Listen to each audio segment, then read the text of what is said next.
People say they had like drag characters, but like I don't have a character.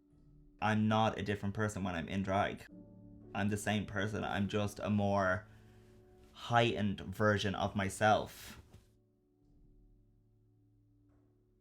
I'm not an actor or a character. Like, I still act the same, I still speak the same. I just look stunning.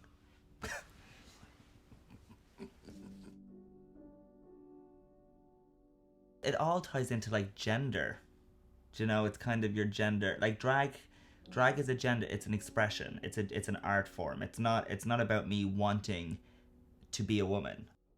I don't want to be a woman. I'm just embracing the feminine side, the femme side of me, because I've always been femme. It's just me.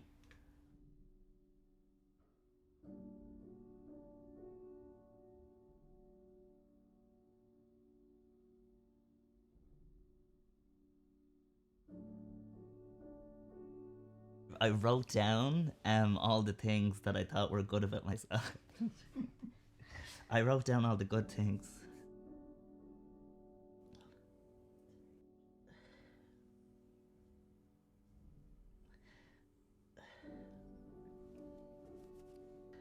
I wrote down all the things that I thought were good about me and that I had to offer. And it was drag. I was into performance, I was into makeup, I was into fashion. I guess it was just kind of like, it was all of the things that I wrote down was just like there. In that moment, it made me realize like, these are my gifts and this is what I have to offer to the world.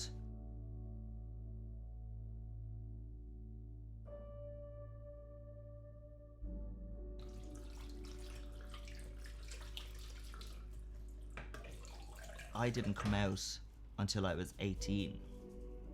My dad is such like a fucking lad, like man, masculine, like, you know, everyone, you always have that fear of, are they gonna love you? Are they gonna look at you the same?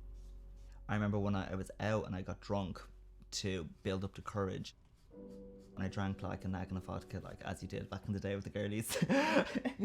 And I went home and I knew I was gonna do it, and it was just, I was so scared. I remember being upstairs and like pacing back and forth and being like, you just have to do it, you just have to do it, you just have to do it. So I went downstairs and I sat in my living room and my dad was sitting over in his little couch.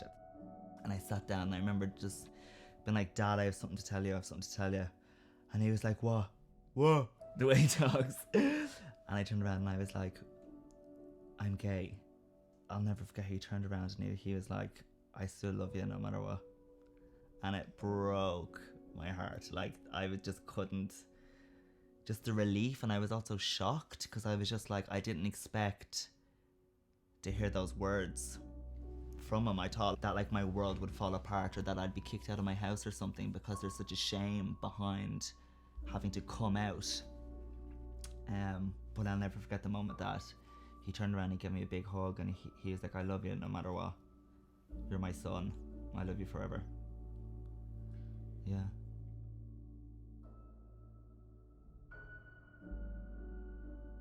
For my 11th birthday, my dad brought me and all my friends to see Crossroads in Santry. I'm like, you're bringing me to see a Britney Spears movie as an 11-year-old kid and you... Nothing? Hey! And we still joke about it to this day, and he's always like, I didn't have a clue. The way he goes on, but he was shocked, and it did kind of take him a few days to kind of come around, and he kind of started going to the pub, and like he'd be talking to his friends. And I think with a lot of queer people's fathers is they're just worried because they know what people think of queer people, so they're afraid for their safety and they're afraid for their life, really. So I think that was a thing that my dad kind of had to deal with. He's never met Anne in person, not yet, but like I will definitely be bringing them to see a show when, if he's ready. I don't know. Yeah, it'll be funny, but I know that he does support and he does like he has seen my work and he's seen Anne. When we were okay, we're gonna get deep now. When we were kids, me and my little brother Jordan were put into foster care. When we were oh wait, can I get the photo? Can I go get the photo?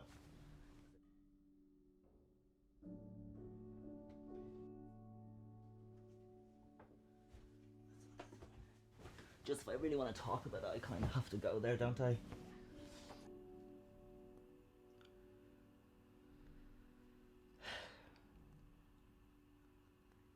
Like, do you remember your childhood?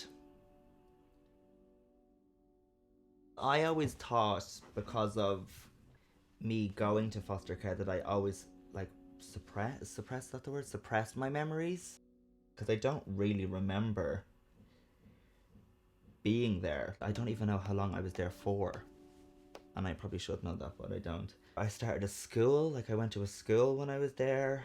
I remember I had this other friend. Like if I think of them today, I think that they were probably gay as well, and I think that's why we were friends. And then I just have one.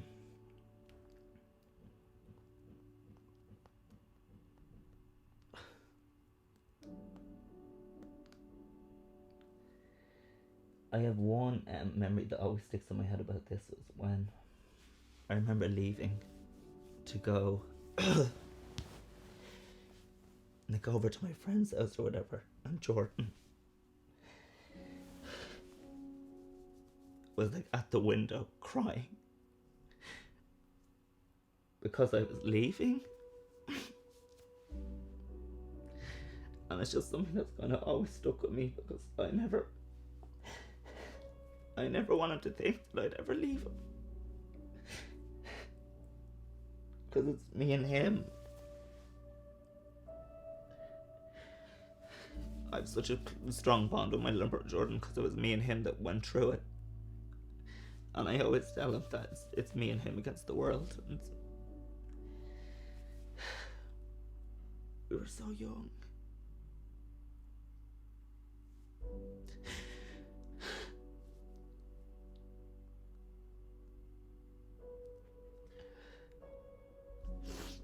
Like I don't even remember who my foster parents were. I don't know their names. I've tried to talk to my family about it before, but like they don't know their names. I think it's just too painful. And I'm kind of afraid to go there with my dad because I know that it killed my dad that we had to go there. And my dad, like, did everything to get us back. And he did.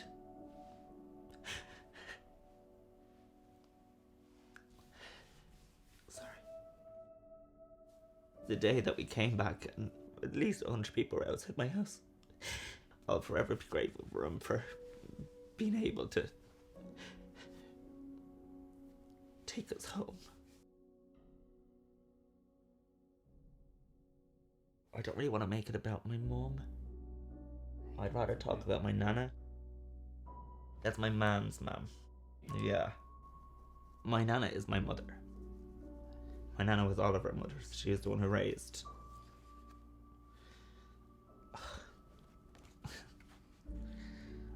Everyone adored her. Everyone. From the whole town. She was incredible. But I think what if I didn't have my nana? She was the first person to ever see me as a queer person. I had this gold slip. And I loved it so much. And it was my nana's, and she would let me twirl.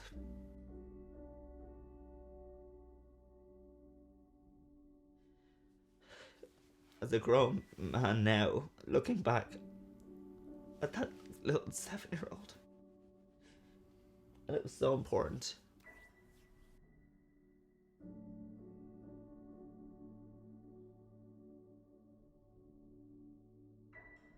she always let me be me, and we always had a thing. I have a pair of Irish dancing shoes on my arms because my godmother was one of Michael Flatley's dancers in Lord of the Dance, and I would jig left to right in my gold slip in my nana's living room, and she would encourage it.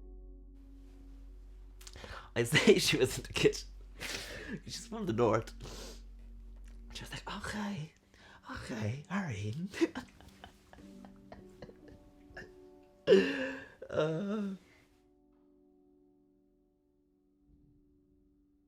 My friends are like my life, my family. Like I'm a very loyal person, and I'm very like I know I have a close small group of people that are like my queer family, really, who I support and love and cherish like forever, and I'll always be there because I received the same from them when I started doing drag. Like the love, like my team is like my boyfriend and my best friend. They were the people when I first started out. They gave me everything that I needed.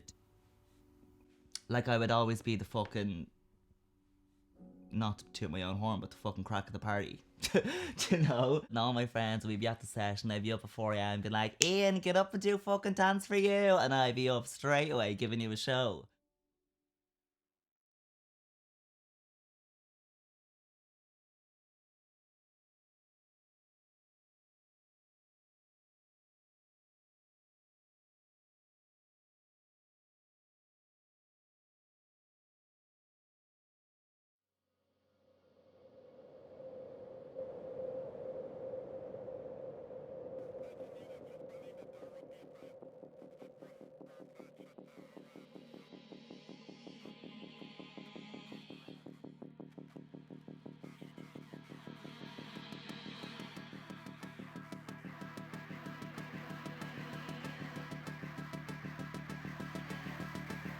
Can I trust you?